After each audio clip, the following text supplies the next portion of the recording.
All right, everybody, it's Jared 1970 Monty coming at you. You're probably wondering why I'm doing a video here on a Mustang. But anyway, as with anything in the restoration industry, you work on what pays. And this is a customer car here. So I just wanted to kind of go over a few things, might help y'all out if you're putting one of these cars back together. Something that some of the issues I've ran into, I'm going to discuss a little bit. And we're going to start here on the front. And I want to give you kind of what this looks like without a bumper. And I kind of had to go by pictures to put this thing back together because, like I say, this is the first Mustang I've ever worked on. What I have found out, these very simple cars, for the most part. Ford done some silly things, and I'll get to that later, but for the most part, it's a very simple, cheap economy car like they were designed to be. So, putting cars back together, and Mustang parts are pretty cheap. So I started saying, well, so anyway, these are original, but these here is a common problem to break. So I had to do some rigging here to get that held up so this would fit. Because if that sags, this sags down over the fender. These don't attach to the fender, they attach to this. So if I would have been the engineer, I would have made them attach to the fender, but you know, that's just me. This is an original piece. These two pieces here are reproduction. They actually seem to fit okay. The fender here is reproduction. I wanted to kind of give you a view of that and how it ended up. Now, last minute before I painted, I took a hammer and a block of wood and I hit this fender right in this area, and it knocked it in and made this gap almost perfect. And this has not been filler wiped over to get a perfect gap, but it is dang close without doing that. And I had to work on this a little bit. I caught that, and the fit here is real nice. I was real impressed how the fit there was on the aftermarket fender. So anyway, only thing I didn't like, this seems to be a thinner gauge than the original Ford fender, but the fit after a little massaging, not bad at all. I don't know what brand that fender is. I don't know what brand this hood is. Again, the hood, pretty good fit for what it is. And I had to do some patching here under the battery. And so what I wanted to show you was the adjustment on this hood latch also. In case you have a question about that, this aftermarket hood latch. For whatever reason, the very end of it come with burrowed. So I had to actually take my cutter and cut the end of some of the threads off to be able to use it. Nature of the beast with aftermarket parts. So anyway, I'll show you how it closes. Very nice. Shuts pretty wet, pretty good, and got pretty good gaps. Not perfect, but good enough. So I was also able to adjust the rear hinges. Of course, push that down, and again, for aftermarket parts, it don't fit bad. The bumper will go here, so it'll cover that up, and that's the way it's designed. I want to talk about door latches on this car. I quickly found out these can be deadly on one of these cars. This is nothing to play with. So I put all new door latches and rods and all in the doors. This is original Ford fender here. You can see the gap's actually a bit wider on the original fender than the aftermarket, but the gap here is a little better and fits very nice. So real happy about that. I did have to do a lot of adjustment on the doors to get them. I felt the gaps on this car now are better than they were when it was new. But here's what I wanted to talk about on the doors. You'll see that pops open real nice. All right, I done throw the old latch away, but on this particular car, this thing was broke. Well, what happened was, with this not having any tension on it, it did not operate this. I tried everything to get this door open. I had to get in the car. I beat, I kicked some more. What I ended up having to do was take the door off and basically beat it off in the floor. I can't remember exactly how it went, but probably don't want to remember. It was an absolute catastrophe. But I got the door off. What had happened, it had jammed here. Now I say that to say this, because on these particular cars, and they do make all these latches, this stuff on this door had already given some trouble, because I noticed it was kind of bent. So I had to flatten this back out. I had to flatten this back out. But what ended up happening was, if you're involved in an accident, these cars have the gas tank as part of the floorboard. Well, they're notorious for catching on fire. Well, if you get hit in the back and the car catches on fire and then your door jams, you know, and you're knocked out or something, that's not going to be good. So on these early Mustangs, make sure to replace, or make sure your door openers and stuff work well. It's a good chance if you get hit in the rear end, the doors are going to jam shut anyway. So keep something in the car on these to bust a window so you can get out the window. And if you're a small enough person, I could get out the window, but some of you bigger guys might struggle to get out these windows. But get something to bust the window to get out. So I just wanted to mention that, that I could see just from someone who don't really have a shoe in the race on an early Mustang. That's just stuff that I've seen this happen. It actually happened here locally. 64 Mustang gets hit in the rear end. I actually seen the car about 3 years later on a trailer, and how I knew how the people died. They didn't burn up. There was barely any fire damage past the rear quarter panels. What happened was, there probably was knocked out, or they panicked. They inhaled a lot of smoke, and they died from smoke inhalation. So be mindful of that stuff. And that goes for modern cars also. But this door here seems to be a little stickier still, but for the most part it's not too bad.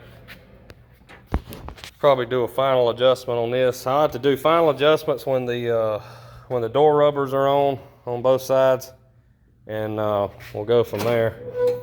See, I still got some, that's the, I put all new rods in and stuff. Still got some tape here I got to take off, but so anyway, that's kind of what I wanted to discuss. But as far as the car itself, it has new lower quarters on both sides, corner patches on the doors, both sides. Grinded out all the lead, refilled all this, done away with these seams here, welded those up. I did do some wiping here to get that smoother. Put new brake line, new fuel line. This is an aftermarket deck lid, and I wanted to show you how it fits. Not bad considering. Definitely have a tighter gap over here, but that's an adjust. I got to adjust this back out a little bit, and that'll help that gap. Fits a little lower over here, but with the rubber on, or maybe possibly adding a shim up here, I can work that out. But again, the aftermarket parts, unless you spend hours and hours and hours, it's just not going to be where you want it, more than likely. But sometimes you draw the line somewhere. On this car, I drew the line and made it more of a factory, you know, gaps. A little better than factory, but not extremely. Another thing on these cars, why they didn't make this vent removable, I don't know.